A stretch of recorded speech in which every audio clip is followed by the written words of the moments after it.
नमस्कार, आप सभी का स्वागत है भाग्यम में। मैं हूं पंडित चंद्रशेखर शर्मा।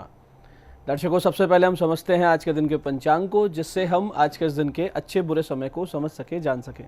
आज दिनांक है 27 अप्रैल सन 2024। विक्रम संवत 2081 चल रहा है। वैशाख मास है, कृष्ण पक्ष है, बसंत ऋतु है। तिथि आज की तृतीया है। सुबह 8:20 तक आगे चतुर्थी तिथि आ जाएगी और आज का वार है शनिवार। आज के नक्षत्र की बात करें तो ज्येष्ठा नक्षत्र पूरे दिन और पूरे रात्रि रहेगा। योग परिग है और योग की दृष्टि से आज का दिन मिले जुले प्रभाव वाला है। कोई विशेष बड़ा कार्य आज सिद्ध नहीं हो पाएगा। करण वृष्टि है सुबह 8:20 तक, आगे भव करण रहेगा शाम बाद 8:25 तक। उसके बाद में बालव करण है। सूर्योदय का समय दर्शकों सुबह 5:51 का था और सूर्यास्त का समय शाम 6:57 का है। आज का राहुकाल सुबह 9 से 10:30 के बीच रहेगा। इसे पूरी तरीके से टाल दीजिएगा। इसमें कोई शुभ कार्य नहीं करते हैं और लंबी यात्रा पे नहीं निकलना चाहिए। अभिजीत मुहूर्त आज दिन में 11:58 से दोपहर 12:50 के बीच है। दिन में 4 बार दुष्ट मुहूर्त भी रहेंगे। हालांकि चारों सुबह बहुत जल्दी निकल जाएंगे, फिर भी रोजाना इन्हें समझें और सूझबूझ से टाल दिया करें। आज के दुष्ट मुहूर्त थे सुबह 5:51, 6:43, 6:44 और 7:36। आज का दिशाशूल दर्शकों पूर्व दिशा में है, तो पहली कोशिश तो यही कि पूर्व दिशा की यात्रा को आप टाल दें।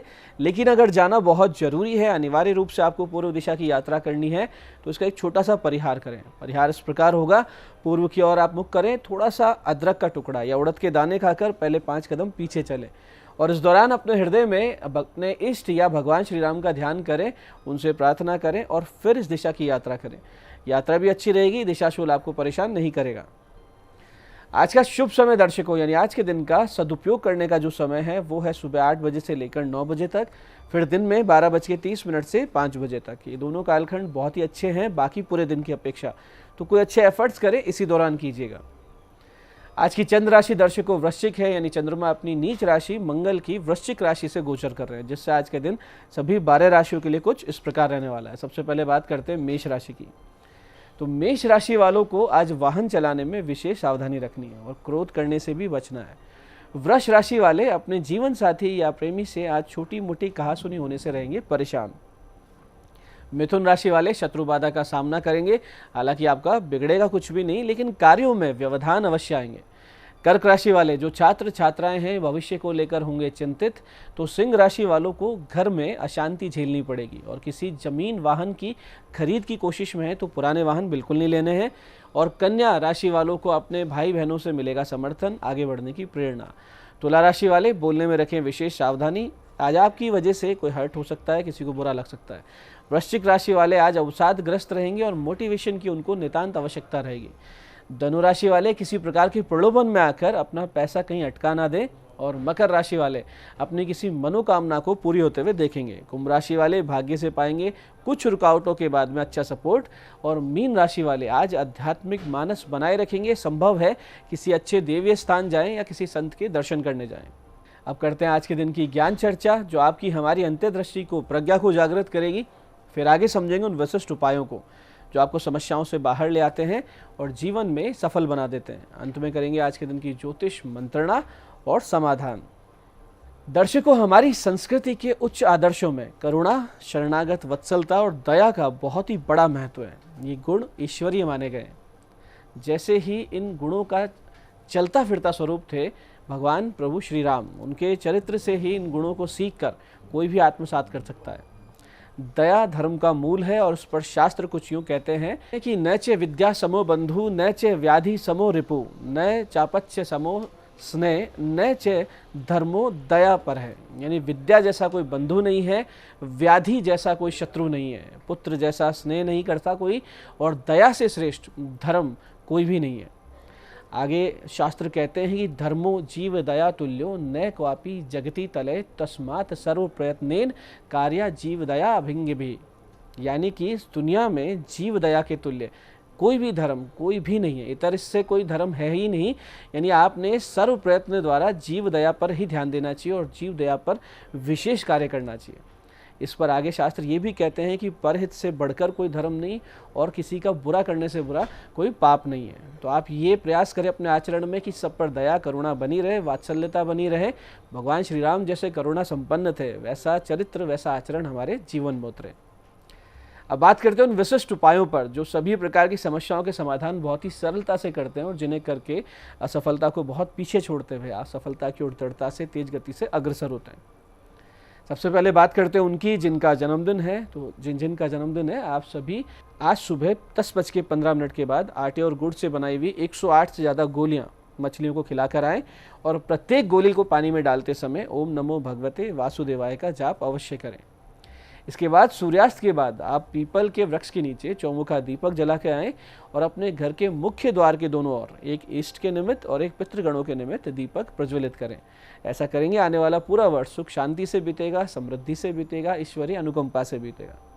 ऐसे दर्शकों, बहुत बार यूँ होता है कि आप दृष्टि दोष के शिकार हो जाते हैं या किसी ऐसे स्थान से आते हैं जहाँ बहुत ज़्यादा नेगेटिविटी होती है। वहाँ से आने की वजह से आपका ऑरा भी डैमेज हो जाता है और आपको एक बर्डन सा फील होता है, एक नेगेटिविटी फील होती है, आप विभिन्न समस्याओं से घिर जाते हैं।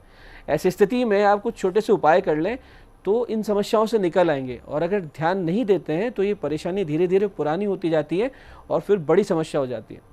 करना सिर्फ इतना सा है कि ऐसी स्थिति जब आपको फील होने लगे तो 2 जोड़े पान, 52 लौंग के जोड़े, 14 बर्फी, 14 कांच की चूड़ी, सिंदूर, कपूर, ये सब एक पत्तल पर रखें। अपने सिर से 7 बार एंटी क्लॉकवाइज उतारा करवाएं और किसी जल स्थान पर या सुनसान स्थान पर इसको रखवा दें। जो व्यक्ति करके आएंगे वापस आकर स्नान करें, आधा घंटा बिना गिने इस विशिष्ट मंत्र का जप करें। पूरे मनोयोग से ध्यान लगा के करें। मंत्र है ओम हरि मरकट मरकटाय नमः। हनुमान जी का ध्यान करना है मंत्र जप करते वक्त, ओम हरि मरकट मरकटाय नमः। ऐसे दर्शकों, बहुत ज़्यादा अगर कोई बीमार रहते हो, आप रहते हो या परिवार के लोग रहते हो, बार बार घर में लड़ाई झगड़े होते हो, छोटी छोटी बात पर मन मुटाव हो जाते हो, तो ऐसे में आज एक छोटा सा उपाय किया जा सकता है जिससे बहुत बड़ा आराम आ सकता है। करना सिर्फ ये है कि रात को 10:15 बजे 3 बूंदी के लड्डू 250 ग्राम साबुत उड़द उबले हुए अपने सामने रखें और 5 पाठ भैरव नामावली के करें, यानी भैरव अष्टोत्तर शत नामावली। फिर ये सारी सामग्री कहीं पीपल के वृक्ष के नीचे रख के आ जाएं। इसके बाद 3 दिन तक छोटे छोटे बच्चों में मिठाई बंटवाएं, मीठे चावल बनवाकर गौ माता को खिलाएं। तो इस प्रकार की सभी समस्याओं में घर में आराम मिलने लगेगा। ऐसे ही जिन कन्याओं के विवाह में अनावश्यक विलंब हो रहा हो, कोई भी समस्या आ जाती हो, जैसे आप कोई रिश्ते की बात चलाते हैं, कहीं ना कहीं से कोई समस्या पहले आ जाती हो, उनको चाहिए हर मंगलवार गौ माता को 2 रोटी बिना नमक की और गुड़ खिलाएं, 1.25 मुट्ठी चीनी, 1.25 मुट्ठी साबुत चावल और 11 रुपये सिक्के के रूप में एक सफ़ेद कपड़े में बांधकर पूजा स्थान पर रखें।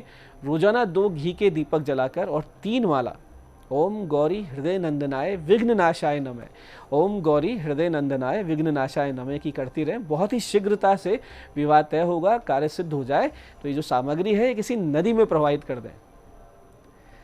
तो दर्शकों, ये थे आज के वो विशिष्ट उपाय जो आपको समस्याओं से बाहर ला रहे हैं और आपकी मनोकामनाएं पूरी कर रहे हैं। अब बात करते हैं आपके सवालों की। आपके सवालों में आज हमारे पास जन्म पत्रिका आई है हमारी दर्शक आरुषि जी की। 4 अगस्त 1996 का इनका जन्म है। सुबह 9:35 जयपुर। विवाह का योग कब है, वैवाहिक जीवन कैसा रहेगा, ये इनका प्रश्न है। देखिए आरुषि जी, आपका कन्या लग्न है और मीन राशि है आपकी जन्म पत्रिका में और सप्तम यानी विवाह भाव में शनि केतु चंद्र की युति है। ये दर्शा रही है कि विवाह विलंब से होगा और वैवाहिक जीवन में सुख की कमी भी रहेगी, कहीं ना कहीं कोई समस्या आती रहेगी। तो आप राहु केतु शनि की शांति करवा लीजिए और एक अच्छा सा फायर ओपल पहन लीजिए। आज की दूसरी पत्रिका आई है मधुसूदन जी की। 4 फरवरी 1987 का इनका जन्म है। शाम 5:47 बूंदी। वैवाहिक जीवन खराब चल रहा, उपाय बताएं, इनका प्रश्न है। देखिए मधुसूदन जी, कर्क लग्न है आपका, मेष राशि है, सप्तम भाव यानी विवाह भाव में विच्छेद कारक सूर्य विराजमान है और शनि की इन पर दृष्टि भी है। ऐसे में बहुत भारी समस्या आती है जब जब ये योग जन्म पत्रिका में हो। हालांकि आपके गुरु शुक्र अच्छी स्थिति में, मजबूत स्थिति में है, तो ये विवाह आपका ठीक ठाक चल सकता है। आप सूर्य की शांति करवाएं, शनि की शांति करवाएं, चंद्र के जप करवा लीजिए और आप दोनों ही पति पत्नी साथ में शिवालय जाना शुरू कीजिए। शिव जी पर केसर का इत्र, मीठा दही, माता पार्वती के चरणों में शहद अर्पित करना शुरू कर दीजिए, तो राहत भी मिलने लगेगी। आज की तीसरी पत्रिका आई है हमारे दर्शक पंकज जी की। 30 नवंबर 1994 का जन्म है। रात्रि 9:01 मेड़ता। मानसिक अवसाद का उपाय बताएं, टेंशन बहुत रहते हैं, स्ट्रेस है। देखिए पंकज जी, आपका कर्क लग्न है, तुला राशि है, लग्नेश चंद्रमा राहु से ग्रस्त है। चतुर्थ भाव में है, यानी कि आपका मन मस्तिष्क जो है वो बहुत ज़्यादा पीड़ित है और फोर्थ हाउस यानी हृदय में भी बहुत ज़्यादा समस्याएं रहती है। भाग्येश गुरु भी अस्त है, ये बहुत बड़े कारण है आपके अवसाद के, क्योंकि आपके मनोनुकूल समस्याएं जो हैं वो सुधरती नहीं है, उसके समाधान नहीं मिलते हैं, आपके ऊपर बहुत ज़्यादा प्रेशर आ जाता है और उसको आप झेल नहीं पाते हैं। भाग्य भी आपको उसमें से निकलने के लिए विकल्प नहीं देता है। तो आप चंद्रमा राहु के ग्रहण दोष की शांति करवाइए, उपाय करवाइए और चंद्रमा गुरु के जप करवा लीजिए और एक मोती और एक पुखराज पहन लीजिए, समस्याओं से आराम आपको मिलने लगेगा। तो दर्शकों, ये था आज का पंचांग, आज के विशिष्ट उपाय और ज्ञान चर्चा। मैं पंडित चंद्रशेखर शर्मा ये आशा करता हूँ कि बताए उपायों को सही विधि, सटीक समय, अटूट श्रद्धा से करके आप पूरा लाभ उठाएंगे और जो ज्ञान चर्चा, जो सत्संग हमने किया है, इसे अपने जीवन में उतारेंगे। धीरे धीरे आपका जीवन शिवमय, सत्यमय और आनंदमय होता जाएगा। मैं महादेव से प्रार्थना करता हूँ कि जब आप हमारे बताए हुए उपाय करें तो आपके कष्टों का निवारण अवश्य हो और मनोकामना पूर्ति निश्चित रूप से हो। कार्यक्रम में बने रहने के लिए बहुत बहुत साधुवाद। भगवती आप सबका कल्याण करे। जय आदिशक्ति।